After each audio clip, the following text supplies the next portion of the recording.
মালতী, তোর হাতে ওটা কিসের চারা? আর তুই এটা নিয়ে কোথায় যাচ্ছিস? আসলে রাধিকা, এটা বেগুনের চারা। আমাদের বাড়ির আশেপাশে অনেক আগাছা হয়েছিল, তাই আমার মা সব পরিষ্কার করেছে। এই বেগুনের চারাটা পড়েছিল তো, তাই এটাকে আমি ফেলে দিতে যাচ্ছি। তুই তো এই বেগুনের চারাটা ফেলিয়ে দিবি। আমাদের বাড়িতে কোনো গাছ নেই, এটা আমি আমার বাড়িতে গিয়ে লাগাবো। এরপর মালতীকে রাধিকা বেগুনের চারাটা দিয়ে দেয়, আর রাধিকা সেই বেগুনের চারা এনে তার বাড়ির এক পাশে লাগায়। রাধিকা, এই রাধিকা, বলি অনেক তো বেলা হলো, তুই খাবারটা খেয়ে নে। আমি তোর বাবাকে মাটি খাবারটা দিয়ে আসি। রাধিকা খাবার খায়, আর মিনতি খাবার নিয়ে রতনকে মাঠে দিতে যায়। রতন মাঠে কৃষি কাজ করত, অনেক কষ্টেই তাদের দিন চলত। রাধিকা প্রতিদিন সে বেগুন গাছে জল দিত এবং বেগুন গাছের খুব যত্ন নিত। কি গো মিনতি, রান্না হলো তোমার? হ্যাঁ কমলাদি, এই হচ্ছে। আজ মেয়েটা বায়না ধরেছে রুটি খাবে, তাই ওর জন্য রুটি বানিয়ে দিচ্ছি। তা মিনতি, গ্রামের খবর শুনেছো?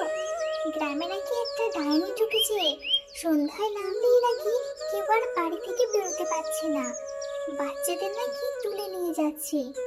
ওমা, সে কি কথা গো, আমি তো কিছুই জানি না। যাই হোক, সাবধানে থেকো, আর রাধিকাকেও চোখে চোখে রেখো। এখন আমি যাই, সন্ধ্যার আগে আমাকে আবার সব কাজ করতে হবে।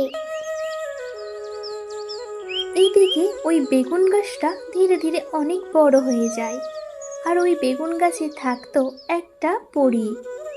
রাধিকা বেগুন গাছের কাছে এসে প্রায় বসে থাকতো। সেদিন যখন রাধিকা বেগুন গাছের কাছে এসে মন খারাপ করে বসে থাকে, তখন পরীটা বলে ওঠে। কি করে দেখা, কি হয়েছে তোমার? রাধিকা তখন চমকে ওঠে পরীটাকে দেখে। কে তুমি? আর এই বেগুন গাছে কি করে এলে? আমি তো পড়ি, আর আমি এই বেগুন গাছেই থাকি। তা কি হয়েছে তোমার, বলো আমাকে। আমাদের গ্রামে নাকি একটা ডাইনি এসেছে, আর সব বাচ্চাদের ধরে নিয়ে যাচ্ছে, তাই মা আমাকে আর বাড়ি থেকে বের হতে দেয় না। ও, এই ব্যাপার? তা আমি তোমাকে সাহায্য করব। ওই ডাইনিটাকে আমি মেরে ফেলবো। তুমি আমার কথা শুনবে? আজ রাতে তুমি একাই বাইরের জঙ্গলে যাবে। তোমাকে একা পেয়ে যখনই ডাইনি আসবে, আমি তখনই ওকে মেরে ফেলবো। ঠিক আছে পরি, আমি তোমার সব কথা শুনবো। এরপর রাত নামে। রাধিকা চুপি চুপি ঘর থেকে বার হয় আর একা জঙ্গলে চলে যায়। ওইদিকে ডাইনি পুরো গ্রাম ঘুরে বেড়াচ্ছে।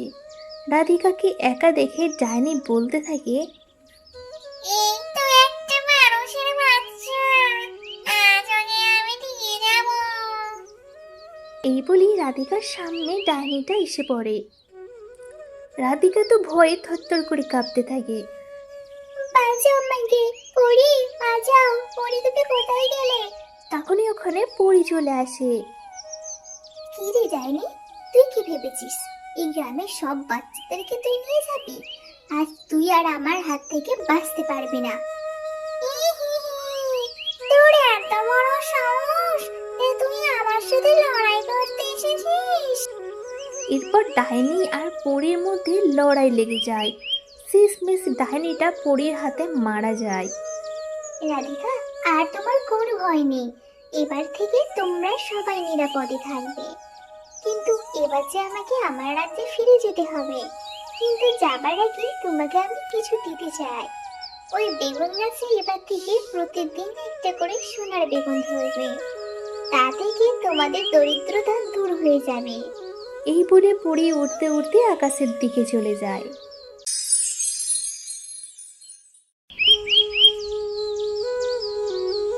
মধুপুর নামে একটা ছোট্ট গ্রাম ছিল। সেই গ্রামে অনেক বসতি বাস করত। রতন এই বছর তার জমিতে কলা গাছ লাগিয়েছে। সেই কলা গাছে সে খুবই পরিচর্যা করে। বলছি, কলা গাছগুলো তো খুবই ভালো হয়েছে। আল্লাহ করে যদি কলার কাঁদিগুলো ভালো ধরে, তাহলে একটু লাভ হবে। হ্যাঁ মিনু, তাই তো সারাদিনে কলা গাছগুলোর খুব পরিচর্যা করি। রতন, বলি ও রতন, বাড়িতে আসো নাকি? আরে গোপাল কাকা, তাই ঘূর্ণি দুপুরবেলা আমার বাড়িতে? এলাম তো একটা দরকারে। আজ আমার বাড়িতে বেশ কিছু লোক খাওয়াবো। তা ভাবলাম, তোমার যখন এত কলা গাছ আছে, আমি আবার শুধু শুধু টাকা খরচ করে খাবার পাতা কিনতে যাব কেন বলো তো? তা বেশ কিছু কলা পাতা দেবে, চলো দেখি আমায়। না গোপাল কাকা, আমি কলা পাতা দিতে পারবো না। আর কিছুদিনের মধ্যেই আমার গাছে কলা ধরবে।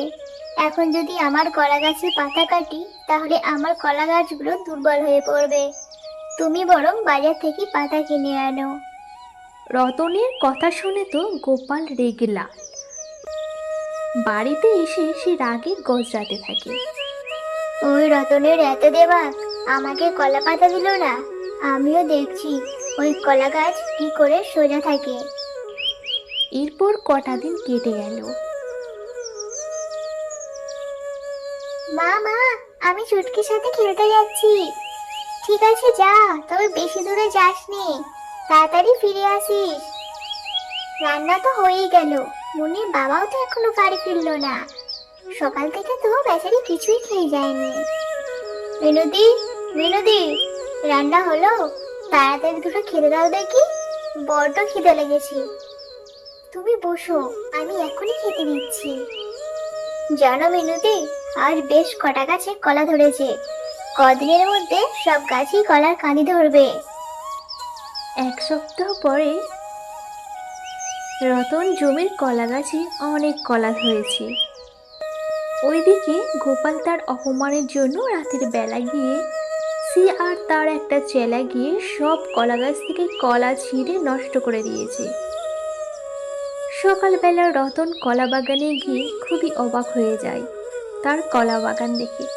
সে কান্নায় ভেঙে পড়ে, কিন্তু কে এমন কাজ করেছে রতন বুঝতে পারছিল না। এরপর রতন খুবই খারাপ সময়ের মধ্যে দিন কাটায়। সে তখন কিছু সবজি নিয়ে গ্রামে গ্রামে বিক্রি করত। ওইদিকে গোপালকে যে সাহায্য করেছিল তার স্ত্রী খুবই অসুস্থ, তাই সে গোপালের কাছে টাকা চাইতে যায়। বাবু, বাবু আমাকে কিছু টাকা দিন বাবু, আমার বউ খুব অসুস্থ বাবু, এখনই ডাক্তার দেখাতে নিয়ে যেতে হবে। আমার কাছে যে কোনো টাকা নেই। তোর বউ মরবে কি বাঁচবে তাতে আমি কি করবো রে? যা তো এখন এখান থেকে, আমার মাথা খারাপ করেছিলি। গোপাল একটা টাকাও লক্ষ্মীরামকে দেয় না। সে কাঁদতে কাঁদতে বাড়ি ফিরে। সেই সময় রতন সবজি বিক্রি করে বাড়ি ফিরছিল। কি হয়েছে লক্ষ্মীরাম, অমন কাঁদছো কেন? সব শোনার পরে রতন সব টাকা লক্ষ্মীরামকে দিয়ে দেয়। লক্ষ্মীরাম তার বউয়ের চিকিৎসা করায় আর সে সুস্থ হয়ে ওঠে। এরপর লক্ষ্মীরাম খুবই অনুশোচনা করতে থাকে তার পাপের কারণে। সে ঠিক করে সব কথা রতনকে বলে দেবে। তাই সে রতনের বাড়িতে যায় আর রতনকে গোপালের সব কথা বলে এবং তার কথাও বলে। সব শুনে রতন বলে, তোমাকে আমি ক্ষমা করে দিয়েছি। তুমি তোমার ভুল বুঝতে পেরেছো লক্ষ্মীরাম, কিন্তু ওই গোপালকে আমি ছাড়বো না। সে আমার অনেক ক্ষতি করেছে। এরপর গ্রামের পঞ্চায়েত বসায় রতন আর গোপালের বিচার হয়। বিচারের রায় অনুযায়ী গোপালের কলা বাগানে যতটা ফসল নষ্ট হয়েছে তার দ্বিগুণ পরিমাণ টাকা তাকে জরিমানা দিতে হবে রতনকে।